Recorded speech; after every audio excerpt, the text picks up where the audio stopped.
All right, hello everybody. Bit of a sad day in Dave's little beastie room.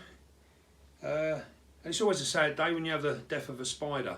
So this little video, I just want to touch on the whys and wherefores of and how we deal with these things, because it can be rather bad when you find one. It's horrible.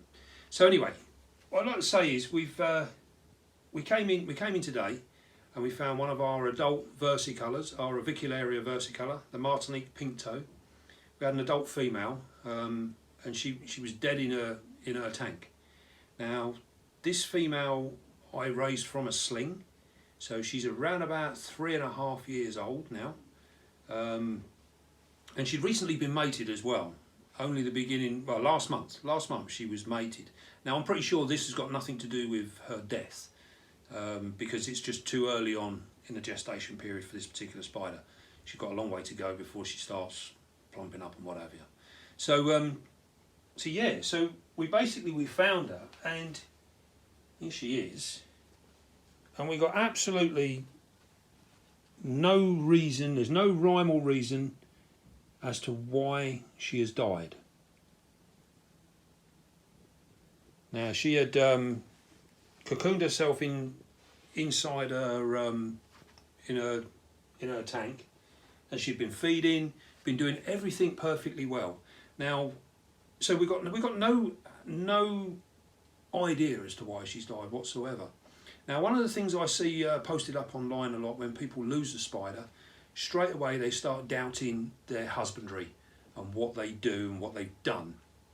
Now, and they start changing things, and it's like, you don't need to do that. So what I'm saying is we came into the room, we found we've got a dead spider. We know that our husbandry is up to scratch. We know that we've got long-term spiders that have been kept, all done the same way. We do the same things all the time here. Everything's the same. So we make sure that our temperatures are good. We make sure that our substrate and everything is good. We spray accordingly depending on the species of the spider, how much humidity they require, and this, that and the other. So we really keep on top of all of these things, because it's very important for breeding and general maintenance. So we know that this spider was kept to the best of our ability, and there was absolutely no reason why she should have died, but she's dead. So,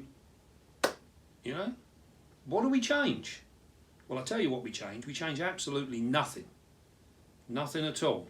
Because we know our husbandry is good. Now, if you look over here, this is one of her sisters, and she's in this tank here. And you can see from that it's a simple setup. It's got everything in there.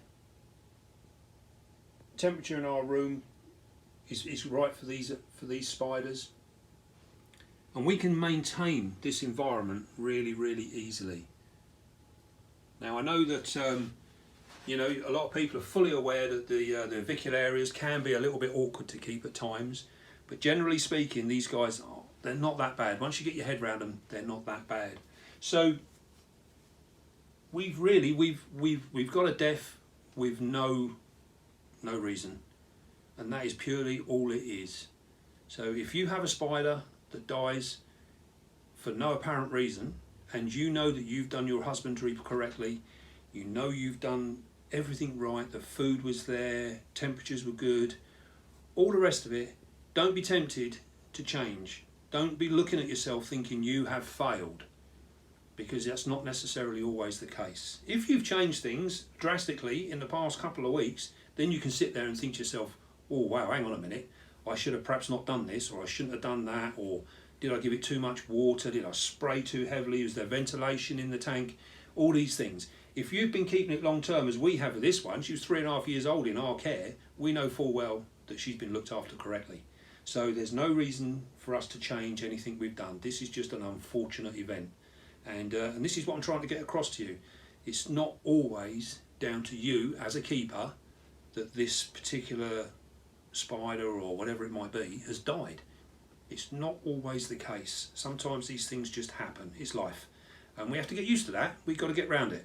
And the more spiders that you keep, the more likely that you're going to get this odd thing happen here and there, you know. And it's just something that you need to get a grip with.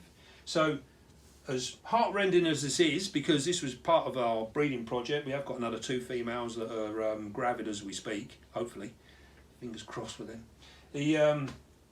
Yeah, as bad as it is, don't beat yourself up about it. You know, as we know in this case, it's not something that we've done. It's just something that's happened. So, in the future, bear in mind that that might well be the case for you as well if you happen to lose one. If you're getting all your molts, everything else is all happening correctly, you know you're doing a good job. So just bear it in mind.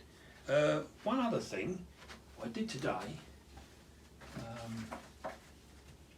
little shout out. Look at these.